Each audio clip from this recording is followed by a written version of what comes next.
I'm going to show you just a snippet of the video that Jude posted on the 29th of May, in which he exposed Brett Keane as a plagiarist. And just note the technique that she uses to achieve this.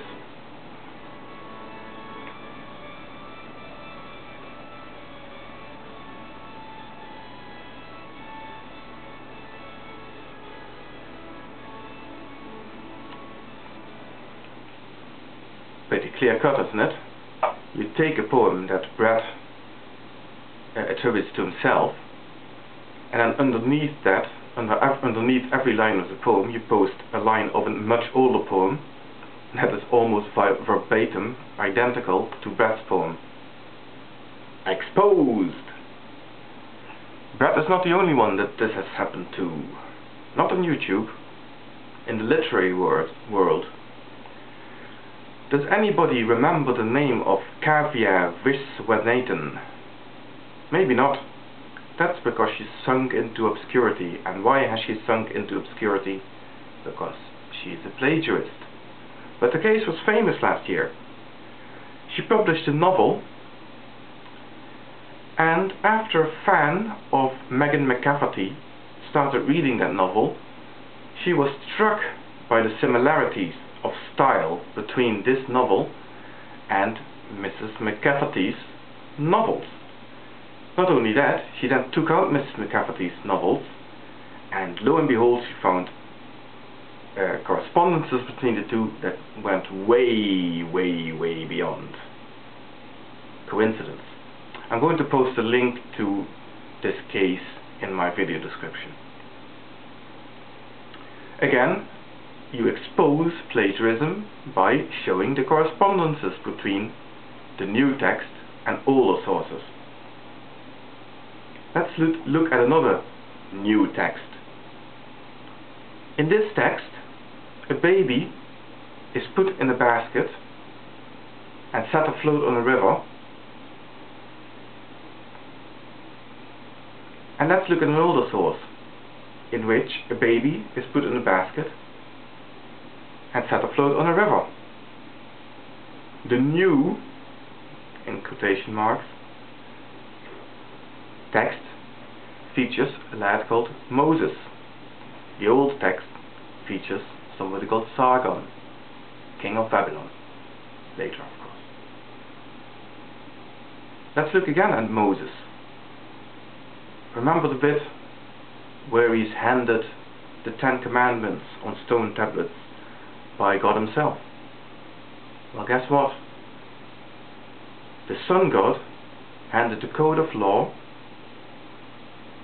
on stone tablets to the Babylonian king of Hammurabi. Coincidence? It's very suspicious at this stage, isn't it? And I'm sure if somebody went digging hard enough, they could find a plethora of examples like this.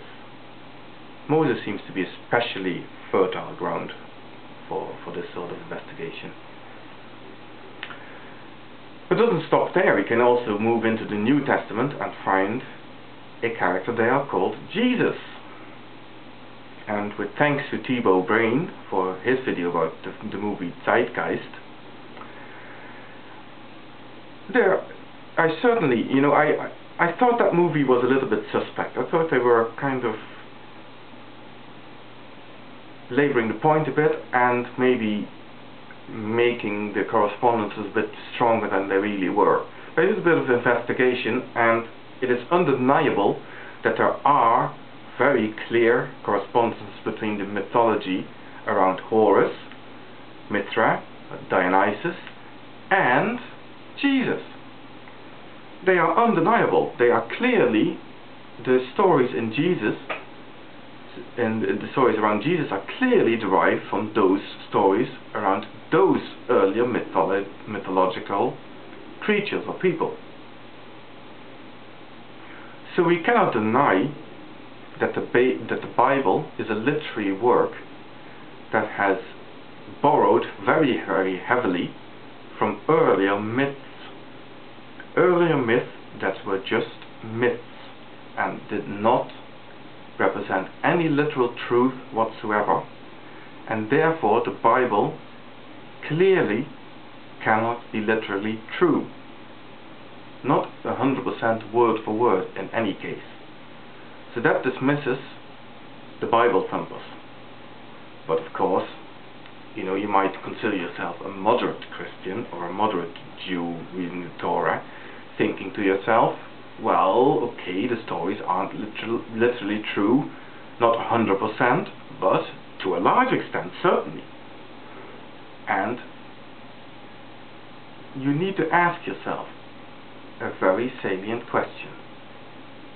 By what mechanism, reading the Bible, given that you don't have a complete grasp of ancient history, by what mechanism do you read the Bible and decide whether what you're reading is true or not? How do you do that? Think about that. You need to apply reason. Now, if you need to apply reason, so do we. And we atheists have read the Bible. Some of us have. Some of us have read parts of it and found clear logical inconsistencies in it. We have found contradictions in it. Something is not true there. One of the two parts of the contradiction, or both, are nonsense.